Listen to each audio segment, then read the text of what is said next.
As the U.S. government considers whether to send more troops to Afghanistan, the real issue is what political outcome we're plausibly trying to achieve.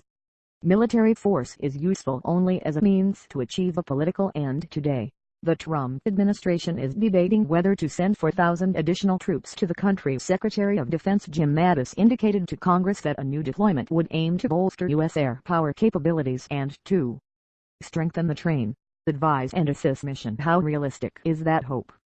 In 2010 and 2011, the United States had 100,000 troops in the country led by able commanders such as Stanley McChrystal and Petraeus.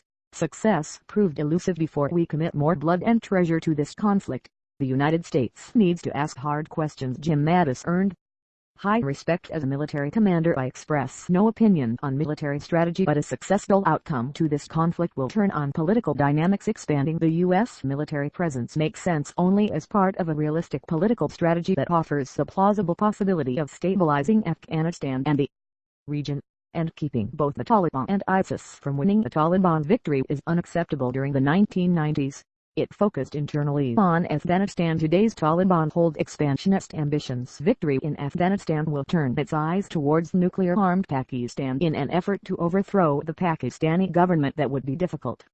As a nation, the Pakistanis are more hostile to violent religious extremism than outbursts of violence against its minorities might indicate. Still, the Taliban might succeed in destabilizing Pakistan and cause regional effects that harm U.S. security interests. This much seems evident. President Ashraf Ghani is struggling to hold his nation together and the Afghan army is faring poorly. Currently, the Taliban claims it fully controls 34 of 400 known districts, heavily contests another 167, and is competing in another 52 districts. Bill Rajia, editor of the Long War Journal, assesses that while the Taliban may exaggerate success, its latest claims match with press reporting, nor are those claims far off from what the Special Inspector General for Afghanistan has reported. New outbreaks of fighting in Kunduz, once relatively unaffected by the conflict, and Taliban success in the country's Badakhshan province bordering Tajikistan border and in Balkh province, raise new concerns. The United States has spent countless dollars training the Afghan military. Afghan soldiers are rooted in a warrior culture,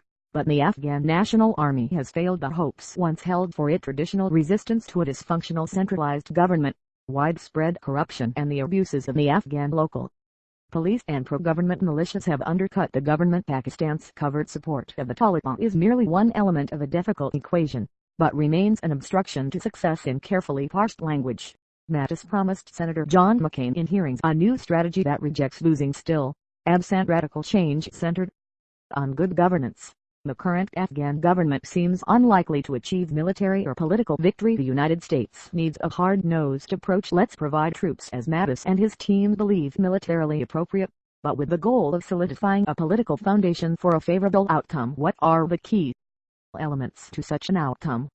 First, success starts with defining what is achievable. The government won't win control over the entire country. It should assert control over areas that it can plausibly defend and block the Taliban from winning. Priority should go to major population centers. That goal needs to be communicated clearly to Afghans, the Taliban, Pakistan and regional neighbors. New U.S. support should aim to bolster the Afghan army and work to restore the stalemate that had been more or less achieved a year and a half ago. Some think success is a long shot. Convinced it has the momentum, the Taliban will balk at negotiations. Still, this approach may make a politically positive outcome plausible. Second, communicate forcefully in public that the United States will stand by the strategic partnership agreement reached with the Afghan government to prevent the Taliban victory. Third, the Afghan government must use the time that added U.S.